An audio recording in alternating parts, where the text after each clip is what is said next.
I honestly never thought I would get out of the texting a woman for 2 weeks just for us to never make plans to link up, because it's scary doing things that we've never seen. And just like all of these famous people who are like, yeah, I kissed a girl before, I like girls, but it's like, are you actually in the business of honoring women? Are you actually in the business of honoring the queer experience?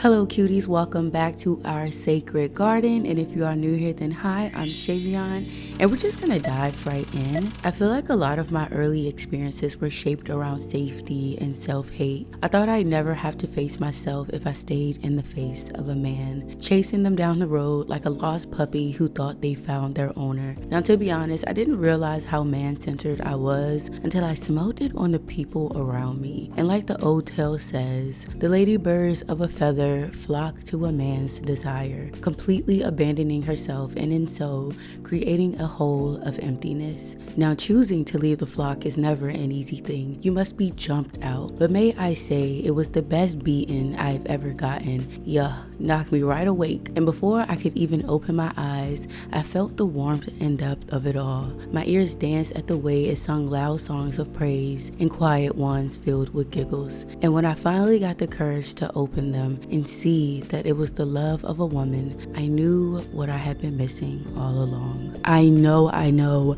bisexuals only had until the 15th to celebrate. I get it, I'm late, I'm sorry.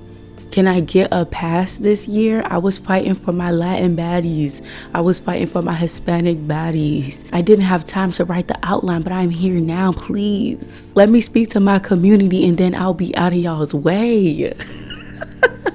Yo, when I seen that post that we only had until the 15th this month, that shit had me so weak. But I really wanted to make this video for anyone that can relate to feeling stuck in the feelings that I was once stuck in, because honestly, I felt such shame and embarrassment for being a late bloomer. Like, I've always known that I've liked women, but I didn't actually act on those feelings until around 2022, which is only 3 years ago. So it's like, oh my God, I used to just feel so embarrassed by that. Like, I'm like, there is no way in hell I'll be able to please a woman the way that I can a man, because I don't have fucking 20 years of experience of doing that. Or maybe not 20 years, that would make it seem like I started having sex early, but y'all understand what I'm saying, because I mean, it's literally a completely different experience. You know, I built up all this time with learning what to do for a man, but the only woman I had ever really pleased was myself, minus the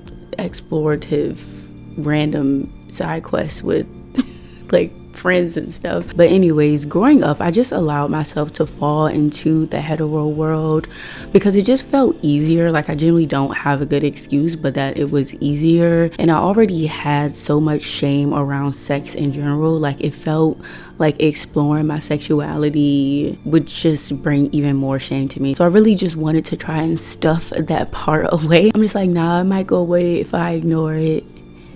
It didn't. It didn't. And then, like, trying to get into actually dating women once I just was finally like so tired of constantly yearning for a woman and like just feeling like a part of me was missing. Okay, I'm done hiding, I'm ready to go out into the world. I'm standing there and I'm just like, bro, why the fuck is dating women so hard initially? And I've kind of just realized the reason why it's so hard is because it's scary doing things that we've never seen, and it's kind of difficult to feel confident in yourself to face the unknown alone. You know, like, sexuality isn't this black and white thing, and I used to feel like it was, but the bi experience is really so unique in the sense that it feels like you're in two worlds at once that you don't quite fit into. It's like on one end people are fetishizing you, and on the other end they're completely invalidating you as if they can't truly see you. And I'm not here to talk about by people being the most oppressed people in the world, because I do not think that at all. I definitely feel like there's a lot of privilege that comes with being bisexual, and that's something I had to learn by talking to lesbians and talking to other people within the gay community and just expanding my understanding of what it means to be gay, what it means to be a part of the queer community.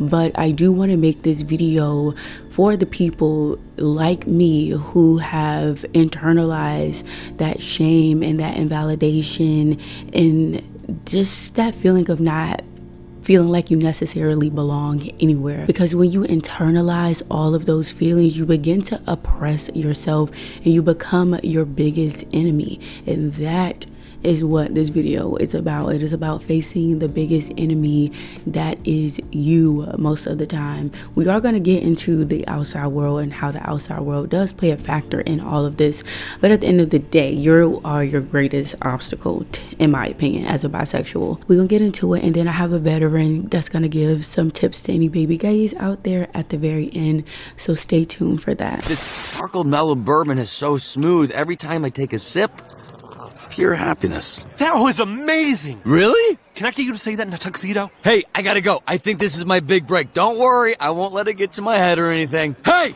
who told that asshole he could sit in my chair? If you keep allowing fear to keep you in your fantasies instead of actually experiencing your desires, you'll never know what it means to be you. I honestly never thought I would get out of the texting a woman for 2 weeks just for us to never make plans to link up. And it was such a weird phase to be in, because I'm like, bruh, is this what it's like? And I know it's not what it's like, because I have a sister who's a stud and she always got a bitch at the house. Come on, stop. This can't be it. So I was literally having to ask her for tips, like, bro, how do I initiate? And literally, y'all, I just had to tap into what I already like to do. Like, it's not like I had to be a completely different person to land a date with a woman. I feel like with men, I probably am a little bit more aggressive dominant, quote unquote, and then with women I'm like a soft dominant. I definitely speak in a more affirmative tone. But anyways, I finally got up the courage to ask this woman on a date, and I took her to the museum. Well, first picked up some food for her, took her to the museum, we had a little picnic, and then we went back to the crib and did some Netflix and chill. And I'm like, oh, that was easy. Like, it doesn't have to be something that you're completely overthinking. Like, just flow into the things that you naturally like to do and that you probably already have been doing, except it is just with a woman now, and maybe you need to be just a little bit more mindful of her feelings. So then as I started going on more dates with women, I started to get into the community more. I wanted more support within the queer community because all of my friends prior have always been straight. So I was trying to find spaces within the queer community, and it just was not working out. Like, I felt like I was just being completely invalidated on my experience and of my queerness in general, and it kind of felt like I had to fight to get my place, to make my place in the community. And honestly, it was very discouraging at first, because I'm just like, I've already had to climb this mountain to even get to a space where